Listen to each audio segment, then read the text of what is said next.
Hola amigos, ¿cómo están? Qué alegría de volver a encontrarnos en esta quinta temporada del programa Cristonautas.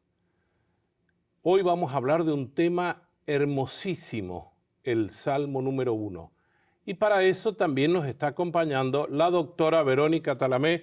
Doctora Verónica, muchísimas gracias por estar con nosotros y por tantos años que nos conocemos en el trabajo bíblico en Argentina, con los grupos de cristonautas. Gracias por todo lo que haces, por ayudarnos a entender mejor la palabra de Dios.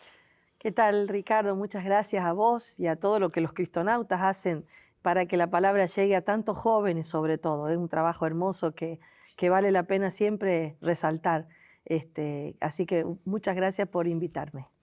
En los dos programas anteriores hemos estado hablando de el abanico de los 150 salmos y lo que podemos encontrar en los salmos y quiénes son los protagonistas. Pero vamos a hablar ahora de un salmo que es el Salmo 1. Pero a mí me ocurre primero una pregunta. ¿Quién le puso el número a los salmos? El número de los salmos es una cuestión, la diferencia, viste que tienen algunos números diferentes, es una cuestión de traducción. Resulta que esto significa que el límite de los salmos no está tan determinado. Porque cuando se pasó, vos sabés que los salmos originalmente están escritos en hebreo. Cuando se pasó al griego, se tradujo al griego, eso lo hizo en primer lugar una versión que se llama de los 70 que tradujeron del hebreo al griego. Ellos consideraron que el Salmo 9 y el Salmo 10 era uno solo. Y entonces ahí hay hasta el Salmo 8, si vos te fijás en todas las Biblias, un solo número. Un solo número, sí. Pero después a partir del 9 ya se corre, en el número hay un salmo afuera y uno adentro de un paréntesis. ¿Esto qué pasó? Que el griego interpreta que el 9 y el 10 son uno solo. En cambio el hebreo lo tiene como dos. Y entonces se corre toda la numeración hasta el 147, en que el salmo griego considera que son dos y el hebreo uno. Y entonces se vuelven a juntar y el 148, 49 y 50 ya tienen una única numeración. O sea, el problema de los diferentes números de los salmos es un problema de traducción que más o menos aparece en el siglo III antes de Cristo. Antes de Cristo estamos hablando. Claro. Cuando la Biblia, Se el padre tradujo. Hernán nos hablaba de ese tema en algún programa, cuando la Biblia se traduce al griego, que era el idioma que ya empezaba a hablar más gente En el imperio. En el imperio greco-romano. Claro. Y entonces el Salmo 1, vamos a decir, no fue el primero que se escribió seguramente, sino el primero que se puso, ¿sí? Exactamente, no sabemos cuál fue el primero de los 150. Se cree que es muy antiguo, no sabemos si el más antiguo, el 29. Pero el Salmo 1 está a propósito puesto al principio.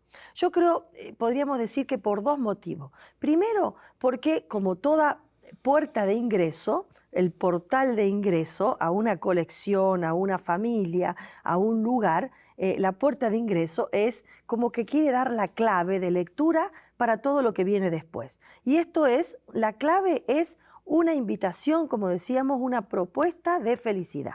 Entonces, feliz, ashrei en hebreo, el hombre que. Ya vamos a interpretar un poquito y nos vamos a adentrar en esta riqueza de la propuesta de felicidad. Pero esa es la primera razón, que todo el salterio quiere ser una propuesta de felicidad. Y segundo, la primera letra, Aleph, que es el feliz, en traducción, ¿no? Y la última del Salmo 1, que termina con la Tau, dicen de la Aleph a la Tau el arco de toda la vida del hombre, porque una manera de representar todo el arco de la vida del hombre era usar las dos primeras y últimas palabras del alfabeto hebreo. Y entonces el Salmo 1 empieza con la Aleph, termina con la Tau, para decir, es una mini síntesis de la vida del hombre. Entonces, una pequeña pregunta.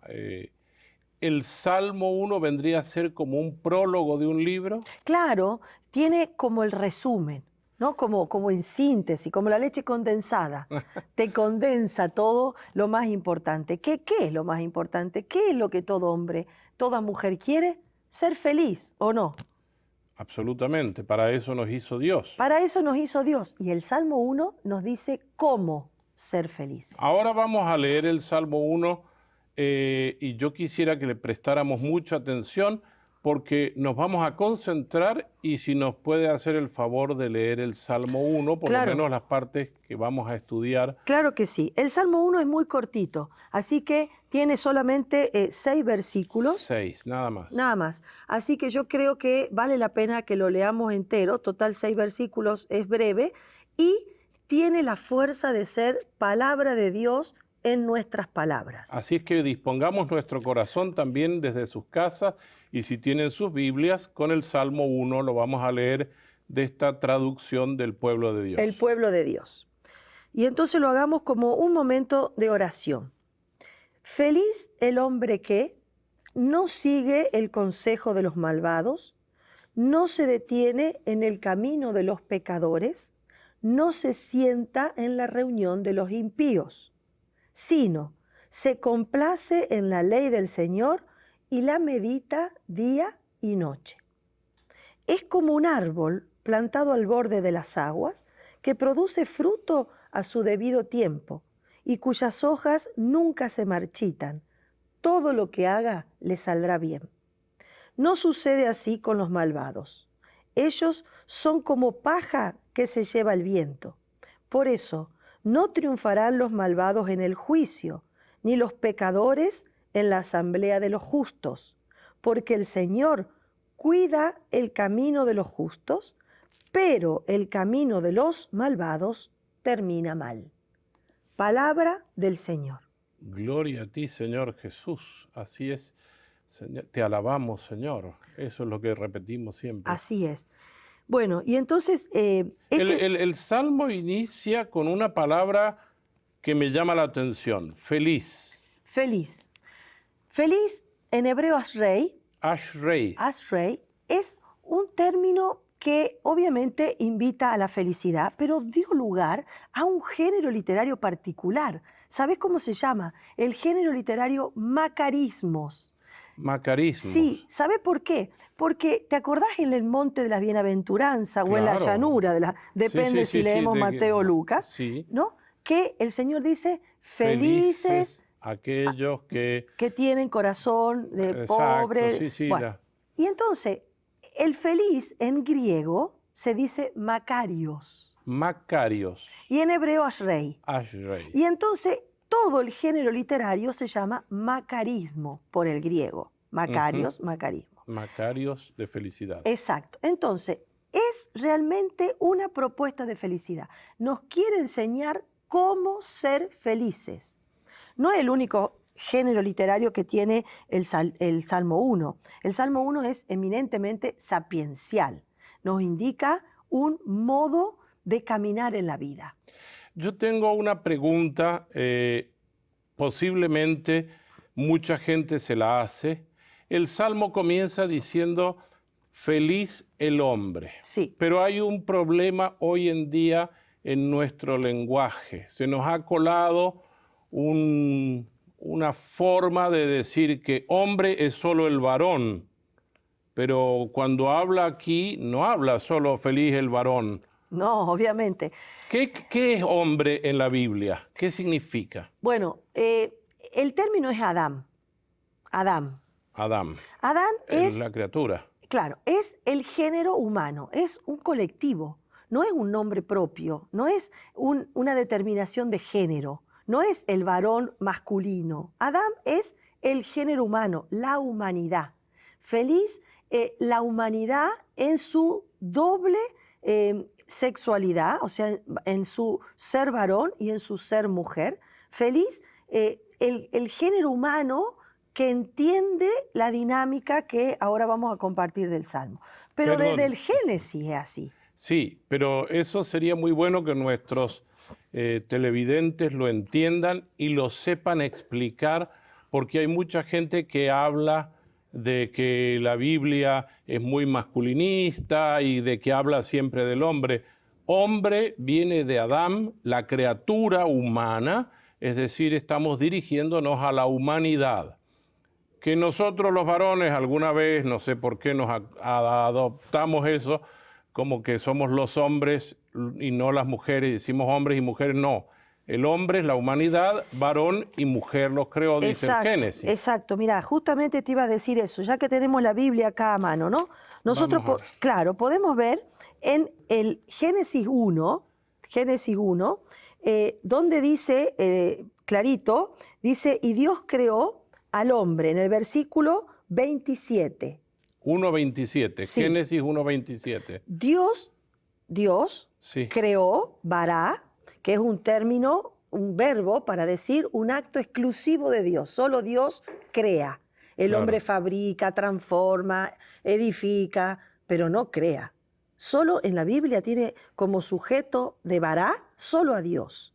Entonces, Dios creó, bará, dice a Adán. Y ahí, en el Génesis 1.27, está sin artículo. Creó no al hombre, varón, sino Sí. creó al ser humano.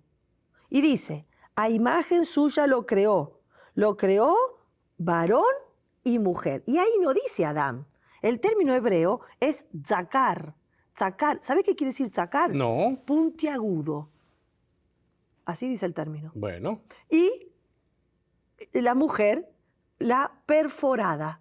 Así dice. Por eso la traducción es macho y hembra los creó, no varón y varona. Claro, claro. Dice sacar macho y hembra, que son las especies de Adán. Adán es el colectivo. El colectivo del género humano. Exacto. Y después lo especifica en puntiagudo y perforada, macho y hembra. Así lo dice el texto. Y después dice, y lo creó a imagen de Dios, lo creó. Qué importante que es dilucidar el lenguaje, porque hay mucha gente que nos confunde hoy en día. No vamos a detenernos en eso, sino en el Salmo. Bueno. Entonces, feliz la humanidad creada por Dios. Sí. Y acá viene una triple, podríamos decir, teología de la tentación. Antes que avancemos, date cuenta que no dice feliz el justo. No, el ser humano. Claro. O sea, esto es una propuesta para todo ser humano. No es solamente para el creyente. Es para el hombre, la humanidad toda, que quiere buscarlo a Dios y en eso encontrar la felicidad. Y entonces viene una advertencia. Es como que el Salmo te dice, antes de decirte a dónde está la felicidad, te voy a decir qué es lo que no tenés que hacer. Claro. Y entonces una triple teología, así le llama Alonso Shekel, triple teología de la tentación. Y dice que no sigue el consejo de los malvados. O sea, feliz el hombre que no sigue el consejo de los malos. Que no camina, es el término, derek, que no camina el camino de los malvados. Y después dice que no se detiene en el camino de los pecadores y que no se sienta en la reunión de los impíos. Camina, detiene y sienta. Exacto. O sea, es como que te dice esto. Mira, Ricardo, vos sos feliz si te das cuenta que no empezás caminando con los malvados para después en algún momento detenerte y para después terminar sentado. Porque te va a pasar algo. Terminarás malvado. Terminás malvado. Terminás impío o terminás pecador. Podríamos hablar... Una dinámica. El malvado, el impío, el pecador. ¿Qué diferencia podríamos hablar de eso? Bueno, unos son los que han borrado a Dios de su perspectiva. El malvado. El malvado. No existe Dios para ellos. Entonces, con esta gente que para ellos no existe Dios, no tenés que ni empezar a caminar. No tenés que caminar con ellos. Tampoco para los pecadores, que serían los que sí saben que Dios existe, pero se equivocaron de camino, que somos todos. Pero para los que maquinan el mal, traman el mal, pecan, mejor no detenerse, porque va a terminar haciendo lo mismo. Es mejor no detenerse No con alguien. detenerte, porque cuando vos te detenés, viste que vos vas caminando con alguien, y decís, a ver, espera, ¿cómo dijiste? Y te detenés. Sí. Y ahí como que te involucrás en lo que el otro te está diciendo. Entonces no empeces a caminar, no te detengas, y después dice, y que no te sientes, y ahí ya es formar parte del proyecto. Claro, Porque ya sentarse en ya el es, grupo claro. de la maquinación del mal. Sí. Ahí ya no, porque ahí ya sos parte, ya terminás firmando un contrato. Claro, Entonces, un contrato del mal, con el mal. mal, exacto. Entonces, feliz el hombre que descubre que el mal tiene una dinámica de atracción, como la arena movediza, que te va chupando y cada vez te va involucrando más, y cuando menos te das cuenta ya sos parte del mal. Momento, perdón, stop. El mal tiene una dinámica de atracción. ¿Qué cosa? Nos Yo no chupa, nos va chupando. Es que eso que está diciendo, doctora Verónica, está interesantísimo. Nosotros no nos damos cuenta. Ese es el gran problema. Como que vamos y va chupando despacito, va absorbiendo despacito el mal. Totalmente, y cuando menos te das cuenta, ya tenés que firmar el contrato, porque ya caminaste, ya te detuviste, ya te sentaste, no te va a borrar ahí. No tenés capacidad para borrarte. Una vez que empezás, terminás mal.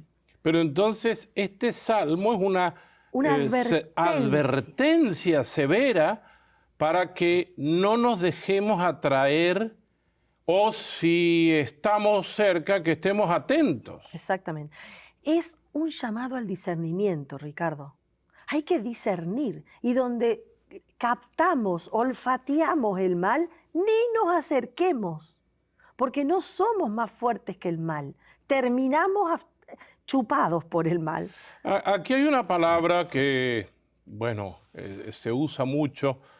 El Papa Francisco la usó inclusive para el trabajo, el sínodo con los jóvenes, que lo hizo en 2 partes también.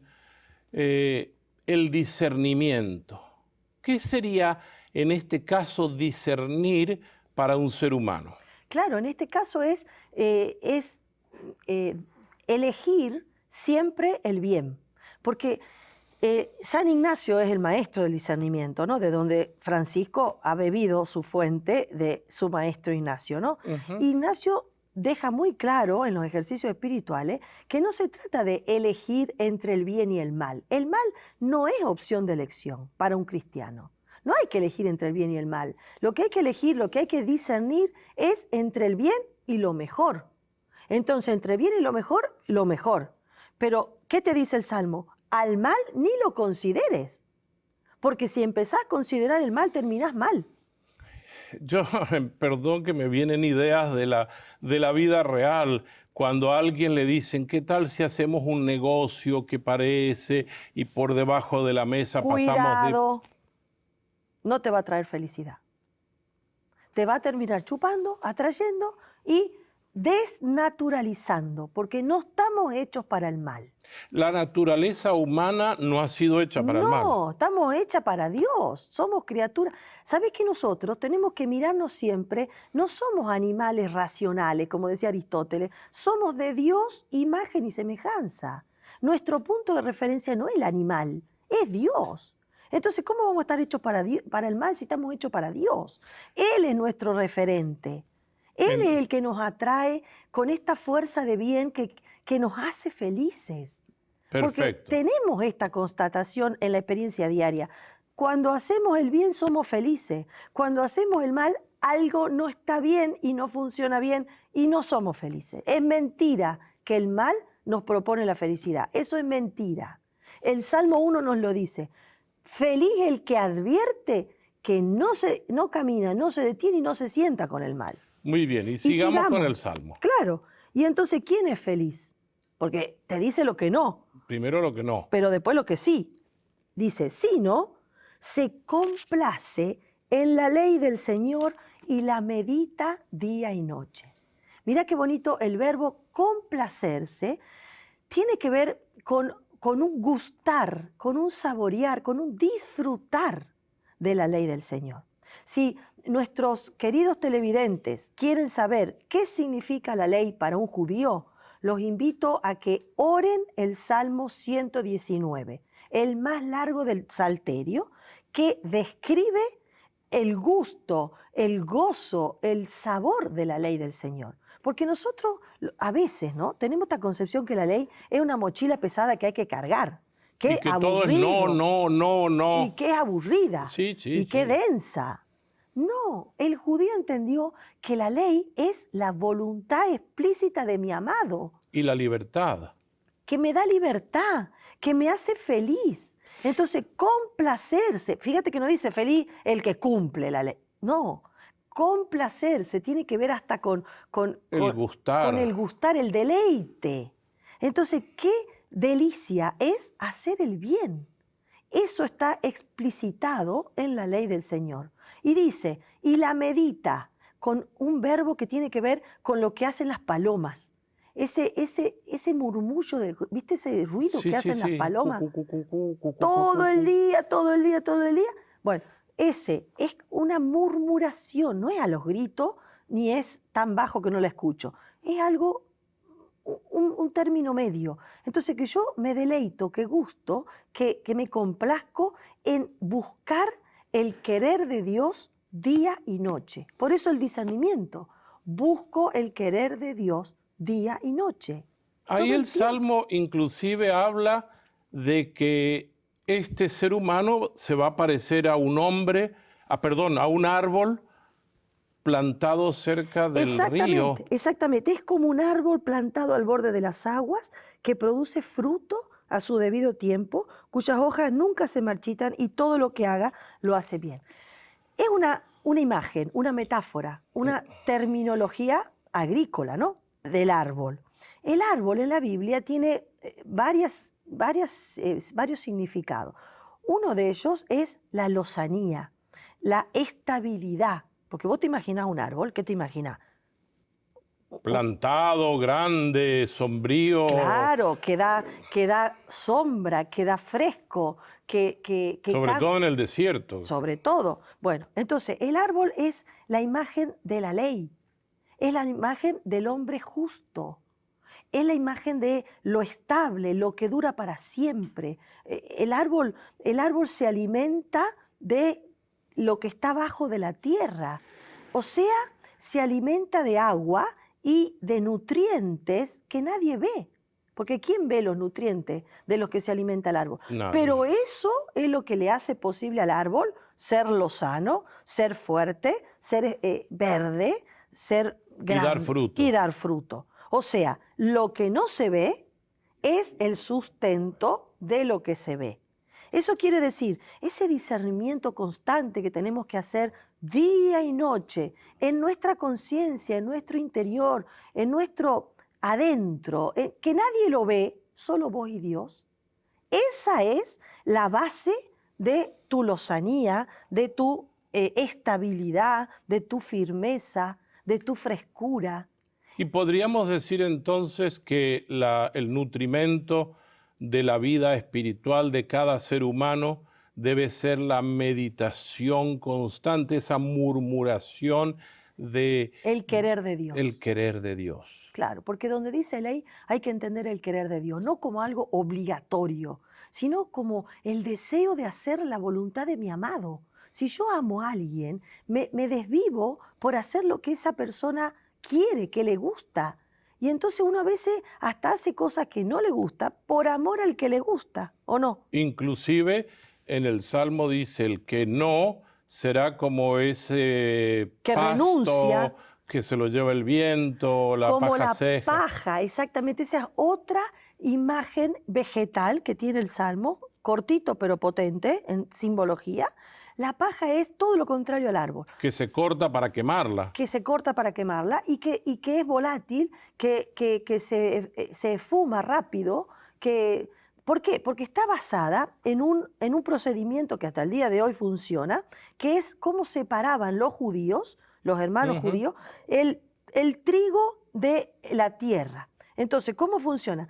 Se pone como un ventilador, ¿no? Un aparato que hace de ventilador, se tira todo, suciedades, trigo, cereales, todo, y el ventilador sopla de modo que cae lo que sirve, el trigo, y se va, Se vuela. se vuela la paja. Entonces dice, ¿no?, que los malvados son como la paja que se la lleva el ruaj. El viento. ¿A qué te suena ruaj? Al espíritu. Porque es verdad que uno dice, ay, pero la realidad te dice otra cosa. Los malvados tienen un poder, tienen un aparato, una cosa. Y vos decís, no, frente al ruaj de Dios, el malvado es no como paja que se la lleva el viento. Es inconsistente, no tiene fuerza. Y por eso dice al final, por eso no triunfarán en el juicio los malvados. No triunfarán en el juicio. Doctora Verónica, el tiempo se nos va, pero yo quisiera que usted nos dijera una palabra para los televidentes, para orar con este salmo, para finalizar. Queda el versículo más hermoso. El Señor cuida el camino de los justos, el camino de los que han optado por Él, de los que se han decidido a meditar su voluntad diariamente, es cuidado por el Señor, es conocido, amado por el Señor. Pero, una adversativa, pero el camino de los malvados termina mal. Y entonces, mientras el Señor cuida al que se esfuerza por vivir esta felicidad en Dios, mientras Dios lo cuida a ellos, el camino de los malvados se acaba mal, termina mal. Así que no es verdad que el mal tiene perennidad. El mal en algún momento acaba mal. El camino de los justos lo cuida, lo preserva, lo ama el Señor. Doctora Verónica, muchísimas gracias por esta sabiduría que durante tantos años estudiaste en Roma y que nos transmites. Y los invitamos a todos ustedes a volver a leer esos 6 versículos de la Biblia y pensarlos, ¿cómo era? Rumiarlos, no, murmurarlos para que se hagan vida en nuestra vida. Doctora Verónica, muchas gracias y a ustedes hasta el próximo programa. Gracias. Muchas gracias, Ricardo.